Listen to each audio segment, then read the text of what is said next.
All right, but I have one from 1989, and he says, "Do you believe Kevin Durant sitting out is more about his next team than actually being hurt?" So we did kind of talk about that a little bit. Yeah, but I think it's 100% about him not being hurt. I think he wants to play and he can't play. Yeah, I think it's a little bit of both, honestly, and I don't blame him for it being a little bit of both. So you think he could play right now? No. I don't think that. I think that were he in a different contract space, it would take less for him to play. Yeah, but I don't think if we get to that point, I would agree with you. But right now, I do not think he is able to play I because don't the either. doctors, Yeah, I the don't Golden either. State Warriors Yeah, doctors literally do not have a timetable. yeah, I That don't means it's either. not up to him. I He ain't just sitting out because he wants signed to the Knicks. which no, you're no, so in you're definitely answering the question more specifically to the way it was asked, because his Hmm. question did say, is he sitting out because of his next team or being hurt? So what you're saying, yes, is right. I do believe right now he's out literally because he has no other choice because he can't play. Right. You're saying But if he had a choice, I he I might. think I think that it would, if he's in year 2 of a 5-year deal, I think that he tries to play at 85-90%. But I'm very hesitant to call out someone's character like that but because see, I do think, I don't think that, for me, that's well, not a he's care. being paid by the Golden State Warriors to play and help them win the championship. He is, but you don't have to play hurt. If you can play, you can play. Yeah, I don't know. Everybody hurt at this point in the season. So if Yeah, you can play and you don't play, that is a low integrity move. I see. I don't. I don't. They I don't. paying you a lot of money, and you I, signed a contract and you train with these guys and you agreed to compete. And if you think you're genuinely going to get hurt, if it's a Kawhi thing where you're like, technically I can play, but I don't feel like myself. I feel like my legs still hurt. I'm not right. Yeah, you're not right. You're not right. But if you right and you just like, yeah, but what if? Then no, that's a sucker move. And I don't think Kevin Durant is that kind of guy. yeah. I see. So for me, if you are 85-90% and you feel like there is an opportunity or chance for an overcompensation injury, and you like, you know what, I could play, and if in a different situation, I would just go ahead and risk it. But in this situation, there's too much at risk, and I'm not going to play. I mean, because teams make that decision oftentimes for players. If there's a player, say for instance, there's a guy who's a young player and he's got a nagging injury and he's in the first year of of a contract, right? Or early, second year or whatever, and he's moving, and they're in a point at the season where they're not going to make it. They're Yeah, out but of just the it. finals. Yeah, but it's still about making a decision based off of what's best for you, and because the team is going to make a decision based off of what's best for them, and I think the player has to do the same thing. Yeah, I agree with you when the player is not under contract to play. Yeah, I mean, but I guess my thing is, you're And when under it comes to contract. free agency, I'm with you. You But know, I mean, you're under contract to play when you are healthy enough to yeah, play, but and 85, 90% is healthy by NBA standards, especially in the playoffs. depending on who you are, because some people may not. If we want to talk about contracts, then you have to start going into like black and white stuff, right? So if if there's something in my contract that says, if the doctor says da da da da da da, then I should be But playing. and this is what we're talking about. If the doctor says clear to play and you say, nah, free agency is coming up, Ah, that's a different thing, man. but think about this. Doctor said clear to play with Kawhi too, but he was wrong. Again, if you think the doctor's wrong, I'm Hmm. with you. You're Okay. saying if he's like, I'm good to play, but I might get hurt. So no, that's where I disagree. So I'm saying because Kawhi was clearly injured. Hmm. He got a bad diagnosis. We're not talking about a bad diagnosis. We're talking about, yeah, my leg feels pretty good. How's my leg? Doctor says clear to play. Is it perfect? Still a little sore. Okay, see you on court. Nah, but free agency though. I don't know. I'm not with it. I'm not with I it. don't know, man. I don't know. I don't know. I gotta I do what's can't wait for him to get off the Warriors, but I ain't with it. I gotta do what's best for me, man. And I don't know. I think I might go a different direction, but I don't blame. I see the point on both sides for sure. Yeah. So, all right. So the next question, let's jump to Mook Allen. We'll come back to 1989. Mook Allen says, should the Suns try and trade their sixth pick for an established point guard like Mike Conley, or take the best available point guard, perhaps Darius Garland? Um, I'll answer it first. If it's me, there's no way in the world I want Mike Conley Jr. if I'm the Phoenix Suns. That's a perfect example of putting somebody someplace that doesn't match where they are in their career. Mike Conley is a veteran that would be in a win now type of a mode or situation. That's where he is. He's got the big contract already. The only thing he really hasn't done in his NBA career is win a title or be on a team that he's really pushing for. You put him in Phoenix, you're already knowing, because he's not the type of difference maker that is going to immediately make them I mean, I don't even think you could put Kevin Durant on Phoenix and they're automatically a championship team. They don't have, besides Durant and Booker and Ayton, the rest of that stuff is shaky.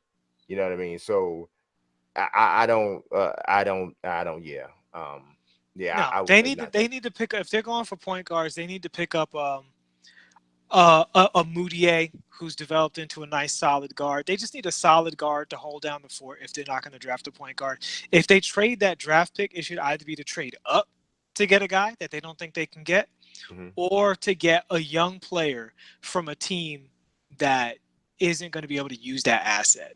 So if they were to trade that pick to Boston for like Jaylen Brown and Terry Rozier, I'd be like, okay, I can see that because you filled out your roster, you got some professionals on that team, and that if they play well, you might have a chance of keeping Devin Booker, which I think is the priority. Is you want to turn into something that when Devin Booker's contract comes up, you have a good chance of signing him. Mm-hmm. But as it is right now, in the case of Mike Conley, no, you cannot put $30 million. He's making $60 million over Mm-hmm. the next 2 years Yeah. to be Mike Conley. Yeah. Nobody That's want not Mike Conley for $60 million. nobody. No, nobody. Not even the people from his old neighborhood. Not even Mrs. Conley. No. Nobody want it. So Right. yeah, no, I definitely wouldn't do that. I think and I don't have any inside information of this. This is just what I think. I think the Suns are who gave Darius Garland his promise. Yeah, I think so too. That seems to be the indication. I've heard that rumor from a couple of places. Yeah, I didn't see that. I just feel that. It makes Mm-hmm. sense if you just look at it. You know what I mean? It just makes sense. So, all right, next question comes from Dope D. Dope D, you know what? I know you're probably in this chat and maybe you use a different name on YouTube. So chime in if you're Dope D. That's he's been riding with me for a long time. So I want to know, some of y'all got different names on YouTube than you got on Twitter. But Dope D says, what did you say, Dope D? You said, why do you guys think 2K removes fan favorite features and modes from the game instead of leaving them in and building upon them, like the Jordan Challenge, standalone All-Star Weekend mode, etc.? I can answer this. Yeah, we're probably gonna say the same thing. Go ahead. Okay, so and this is pretty much directly from the source. Mm-hmm. Some features, first of all, sometimes it's a matter of space. Just they start with a blank slate every year, and when they bring in new features, they don't have an infinite capacity for putting things They into don't, the game. and Right? people They think can't. that. People think that, Right? but They that's can't not the send you case. an 800 gig file of everything that's ever been in 2K. Mm-hmm. So there is a maximum capacity for the actual game file. That's number one. Number two, certain features need to be updated because of other updates in the game. So a good example is, say, off-ball features. If the motion system gets updated, you literally can't do off-ball movement the same anymore. You have to reintegrate that into the new motion system, right? So sometimes things get updated under the hood that don't allow old things to be compatible with new things. So I think those are the two primary reasons. It's space. It's sometimes it's time to update that thing, and sometimes it's whether or not that thing is compatible with other new stuff. Yes. Pretty much exactly what I was going to say. And I think another thing of it is, which I think is kind of what you're alluding to. It's like resources, right? So Yeah. the game has to be done on a certain time frame, right? And they can't do a direct port over from Jordan Challenge last year and put the same exact Jordan Challenge in. And those guys are working on the incredibly shrinking development cycle pretty much every single year, right? So if you got to restructure the movement system, restructure AI to a degree, work on a bunch of different stuff that's coming into my team, do some different stuff that's going in the neighborhood, add some features into my league, all of that kind of stuff, right? You then they go to analytics a lot, and they say which modes are being played the most, because they have the data to see which modes are being played the most. And if this mode that you love is not being played a lot, then it's going to dip on the priority list of what they're going to deal with. And that happens a lot. That's why I try to tell people, like, and people think like this dude told me I was selling out when I said this once, but I'm not. I'm being honest based off information that's been given to me, right? If us franchise mode guys, my GM, my league guys, really truly saw, not me, because I know, because I've been told, but if some of the people in the general community were shown the analytics for my GM and my league in comparison to the other modes, I think that most of us will go, I'm sorry, I won't say anything else. I'm just happy you keep doing it. I'm just happy you just keep doing it. It's really, it makes you feel bad, honestly, but you can't get mad at 2K because it's that they're not making the numbers. This is literally who's playing and who's playing what. And keep in mind, that's a group of super talented people working, 10 to 14 hours a day for weeks and weeks on end, who could also be fixing something else in the game, that are working on those modes. So it's a confluence of all of those varying factors. Yeah, it's tough, man. And as dope as the Jordan Challenge was, I'm telling y'all, I love that mode. It was fan freaking tastic. And the NBA's greatest that followed that. Like, it was literally like an interactive basketball encyclopedia. It was dope. I mean, then they using filters when you play with the old teams, just in black and white. Yeah, It that was was great. fire, right? But I don't know that many people that's not in my age group that were playing that. I really don't. And a lot of times, I think, Books, you may have said this before, I know I've said it, we tend to think, everybody, and this isn't just us, this is everybody seems to do that, right? Everybody seems to believe that their mode is bigger than it actually is. Yeah. Like the Pro-Am guys, the 2K League guys, they literally think like that's the whole game. I'm like, do you guys realize y'all are about 40,000 strong? Maybe 20, right? The game sold 10 million copies, bro. If it's not my career and it's not my team and it's not Park, you're not a big chunk. You're lucky to be here. You're not a big chunk. The difference with that, though, is, and this goes back to what we were saying before, Pro-Am is an integrated game mode, because you almost can't play Pro-Am without playing My Career and for other people Park. Yes. My league and these Jordan moments and stuff are Total isolated, separate, on an island. And this is why I'm saying more integration will benefit everybody else. What's our next question? Keep people, you keeping jobs alive. You know what I'm saying? Essentially, you are, because the My League guy, you know what I'm saying? He better get another skill. It's better go down. And that's the point, is that he has another skill. Yes. And at any moment, they could be applying that skill to the modes that make money. Right. And one of the senior devs out there, and he is so talented, such a cool dude, just awesome guy. Eric Benish, he is the heartbeat behind my GM in my league. But you want to know why my team? One of the reasons why my team was drastically improved. No, and this is definitely a shout out to the entire team. But Benish is a heck of a leader, and you could feel his influence on my team. You could. So it definitely happened. So, all right, Mook Allen says, what do you think about the idea of letting you pick what difficulty you want to play online in 2K? Nope. Yeah, I don't like that either. Nope. I think the online difficulty has to be according to the mode, because every mode has a different power level, if you will. So for instance, Pro-Am, Team Pro-Am, you should expect people with highly rated characters to be in that mode. So it has to be regulated differently than, say, the park, where you might see a level 75 versus, a level 86. Yeah. Where their badges ain't really up. That's designed to be a more casual mode. Or the rec center, where people take new characters into the rec center. So it makes sense for the park to be on All-Star, the rec center to be on Superstar, and the Pro-Am, Team Pro-Am to be on Hall of Fame. Not that those are the difficulty levels. That's what I think makes sense. But yeah, that's whatever the sliders are. It's probably more like Pro, All-Star, and Superstar. But that they should be a level apart from each other, regulated according to what the mode demands. I would agree. 100% agree. And my team should be on Hall of Fame. Yeah. Ooh. Yeah. You know what? Yeah. Yeah. And everybody got a freaking Galaxy Open with a pink diamond. Why not? Hall of Fame. You got knock them ratings down. All of them. Yeah. Keep it a basketball game. I definitely agree with that. That's yeah. Or at least once you get to a certain level. Yes. Yeah.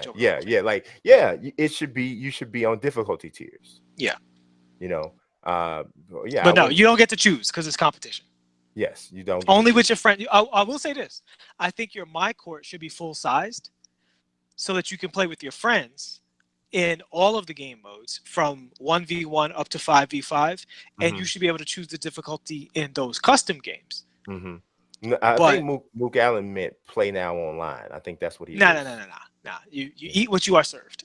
Yeah, I like a regulated difficulty across the thing. That's what I kind of like that too. All right, last question, and this one we're going back to 1989. It's a combat sports related thing. He says, thoughts on the proposal by the WBC to have 5 judges during major title fights. I don't have a problem with that, but I don't think that solves the issue of, inexplicable judges' scorecards as much as open scoring does. I'm with you. I don't care how many judges you have if they all crooked. Yeah. So. If I feel like open scoring is the thing. I think open scoring represents immediate accountability for somebody who is putting in a ridiculous scorecard. And I also think that it removes any excuse that a fighter can have saying he thought he was up or she thought she was up. You will not be, if your trainer can add, where you are going into the 12th round. I'm even for having a private open scoring. Like, I don't know if they do it like that. Where it doesn't have to be in like we don't have to know, but there should be several trusted arbiters who are observing the live scoring results, and the very second the fight is over, they should go live. Yeah. Like the very second. There should not be time to put in some funky math. Yeah, because whenever I see this, Michael Buffer is waiting on the scorecards. Whenever I start seeing that, everybody starts getting nervous. Right. Everybody's like, okay, what they cooking? Cooking? Because the first thing you expect to hear after that is, we have a split decision. Yeah. You're like, oh God, here we go. I'm 100% with you. I don't want the fighters or the corners thinking about the score as they're fighting outside of what they measure themselves. But I would like for there to be live scoring with an arbiter and instantaneous reporting of those results the moment the bell is rung. Because there's no reason why it should take a long time. What you doing? What you doing besides cheating? This is not 1957. Besides calling your bookie. Right. This is not 1957. There's no reason it should take a Right. long time to get a score. I want to tell y'all and we're gonna wrap it up here. The funniest non-funny thing that I ever seen in boxing. And this is some hardcore boxing stuff. So only the hardcore boxing people in the chat are gonna get what I'm saying. Maybe Sean Singletary, Blake Bod, a couple other people were really, really into it, right?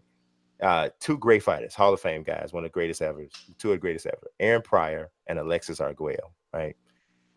You want to see some amazing fights? Look at, I think there were two fights. Well, Aaron Pryor was one of the first dudes that I ever saw in combat sports, like get in trouble for some sort of banned substance or there being a question as to what he was taking for a fight, right? And he so clumsily gets caught up. So he's in the corner and he sits down. And Arguello was a fantastic boxer, a fantastic boxer with power, right? Especially in for a lower weight class. And early in the fight, he's lighting Aaron Pryor up. I mean, pop, pop, giving it to him. But Pryor's just not stopping. He's coming. He's not stopping. Aaron Pryor sits down in the corner, and his trainer says, "Give me the bottle. Give me the bottle." And so his second goes and grabs the bottle and hands it to him. And he said, "No, not this one. The one I mixed." And it's caught on audio. And we like, the one you mixed with what, homie? I'm like, are you serious? Like it's hilarious. That's if loose. if you look it up, yeah, I think it's Pryor Arguello 2. And you might even be able to put it in the search, the one I mixed. That's hilarious. It was insane. So that just blew me. But we're gonna go ahead and wrap it up from here. Oh, that means it's time for my send-off. Uh-oh, bam. All right. So thank you for watching the At Me Bro Show. For all of you who are subscribed, thank you very much. If you're not subscribed, please do so. Feel free to comment your opinion. Send in your Ask Us Bro questions for next week on Twitter. And thank you so much. See you guys next week at this time. And stay tuned to the channel if we may have spontaneous reactions to the random events in sports and gaming. Absolutely. I appreciate y'all watching as always. God bless and peace.